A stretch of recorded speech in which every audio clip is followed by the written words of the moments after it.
Our top story this hour: President Donald Trump is keeping up the pressure on Iran as U.S. forces build up in the Gulf. Trump says he told Iran that it has to do two things to avoid military action. Quote, number one, no nuclear, and number two, stop killing protesters. Trump added that it would be great if Washington didn't have to use the fleet heading to the Gulf.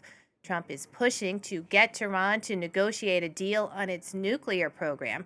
Meanwhile, Iran's foreign minister has warned that its armed forces are ready with their fingers on the trigger to immediately and powerfully respond to any aggression.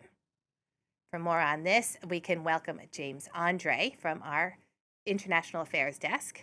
So, James, what's on the table for Trump in this situation? What are his options? Well, I'd say there are probably about three main options. I'd say one, which is basically just to manage to trigger negotiations and indeed avoid using this military might that is indeed assembled off the coast of Iran.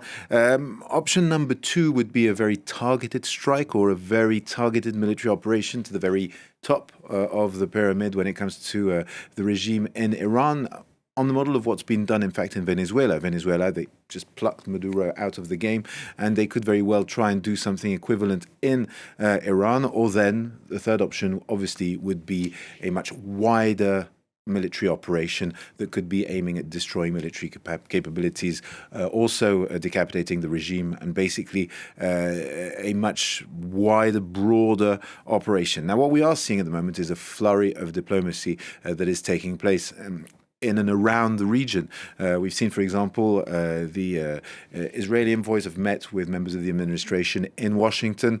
Now, their aim, in fact, is, that's been reported, is to try and convince the Trump administration to attack Iran's ballistic capacities, so basically to completely destroy their missile program. In the meantime, you had the Saudis also who are present in Washington trying to lobby the administration in order to stop them from an intervention in Iran. We saw today the foreign ministers of Turkey and Iran met in Turkey, and what came out of that was basically Turkey saying that they don't want to see an intervention either, and the Iranian minister saying that indeed negotiation was on the table, that they were ready to negotiate, but on, I quote, an equal footing, and saying also that they were not ready to take the ballistic program off the table. So the question is this going to go towards negotiations or an actual military intervention? If it is a military intervention, the risk is obviously extremely high, including for the protesters in the country, because the risk is, of course, if the operation backfires, which might happen. I mean, Iran is not Venezuela. The protesters could also face a renewed crackdown. So it's a very, very complex situation with little wriggle room, in fact, both for Iran and the United States. Iran that's also threatening military action, but in a much broader way than they have until now, because they've always had very symbolic and belated responses in the face of American aggression over the past few years. But this time they could go to a full missile strike, and that would be, potentially quite dangerous. Now, James, one of these points that Trump had said was that Iran needed to stop killing protesters.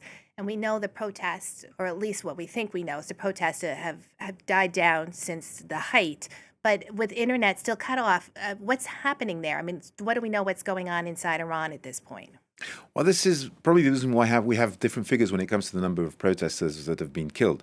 NGOs seem to agree that there are, I'd say, confirmed around 6,500 killings that have been accounted for. But they also believe many more have also taken place and that are undocumented at this stage. We also know that over 40,000 people have been arrested. So there has been an extremely violent crackdown, as we've seen, and that was on the 8th and 9th of January. Since that, there have been no mass protests. There are reports of clashes on the streets. There are reports of tensions, of course.